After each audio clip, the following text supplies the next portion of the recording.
Здравейте, градинари! В днешния прекрасен ден ние сме готови за засаждането на нашия разсад от домати. Но преди това искам да поговорим малко за торфевите саксийки, с които ние от известно време ползваме за разсад.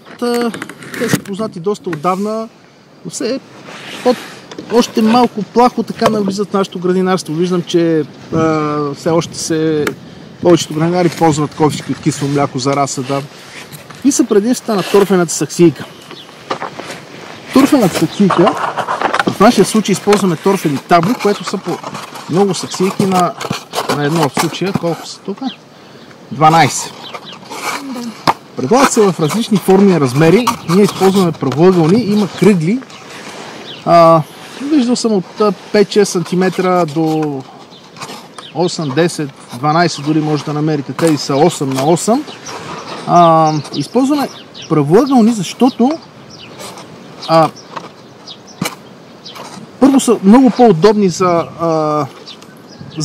да речем на съхранение. В тази тава могат да се съберат 24. Ако използвам кръгли, няма да мога да сложа толкова. Плюс това е една кръгла саксийка. Правоъгълната саксийка има по-голям обем, в нея се събира повече пръст, което означава и повече корени за растението, и повече влага, повече вода. Торфените саксийки представляват пресован торф, в който има и някакво количество целулоза и хумус. Да. Прави се някакъв много гъст воден разтвор, който се пресова и се изсушава в този му вид. Самите саксийки се разграждат много бавно в почвата с времето, като същевременно те са порести, минава въздух през стените на саксията, да, което е добре за корените на растението. Това е един от големите плюсове на аерацията. Самите саксийки, когато се умокрят добре, корена на растението, това ще ви го покажа след малко, минава през саксийката. Когато го видите, че минал през саксийката, наши са готови за засаждане. Когато ползвате торфеви саксийки, не е нужно да вадите, пък и не можете в интерес на истината, да вадите разсада от самото растение при контейнерчето, засаждате го заедно с саксията. Те се режат много лесно, изключително лесно се режат. Изрязвате и засаждате.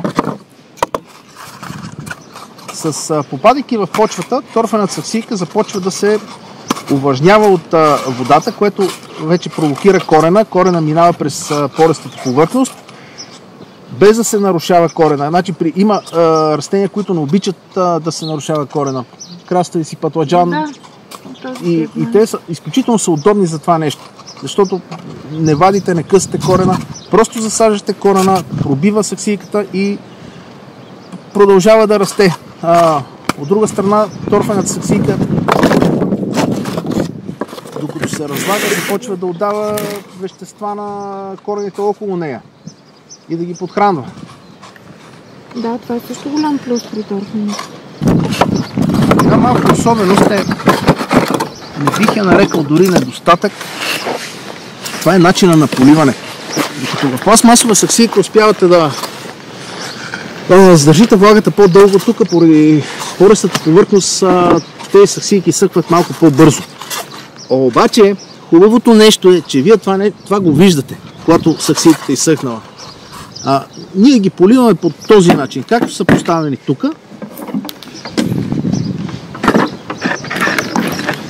Пълня в табличката до някъде.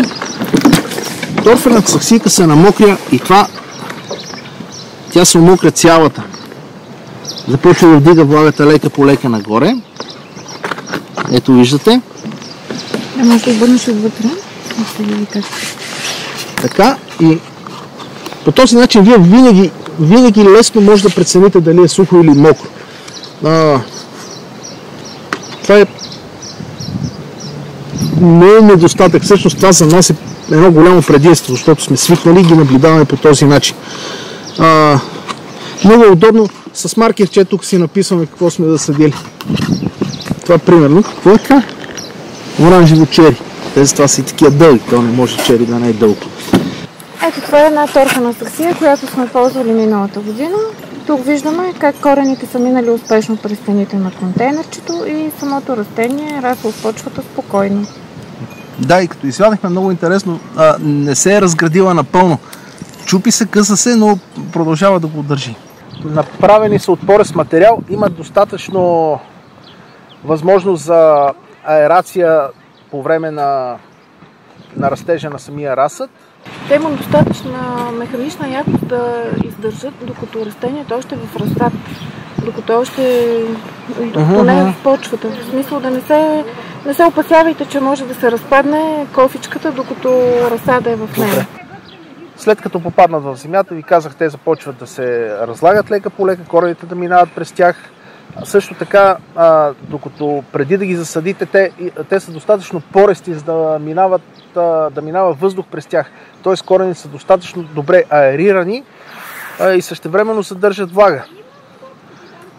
Да. Това Като цяло е доста удобно и улеснява работата в градината. Това е моето мнение. Да. Това е от нас. Ако ви е харесало видеото, абонирайте се и за канала. Гласувайте с палец нагоре. Гласувайте с палец нагоре. Благодаря ви, до нови срещи!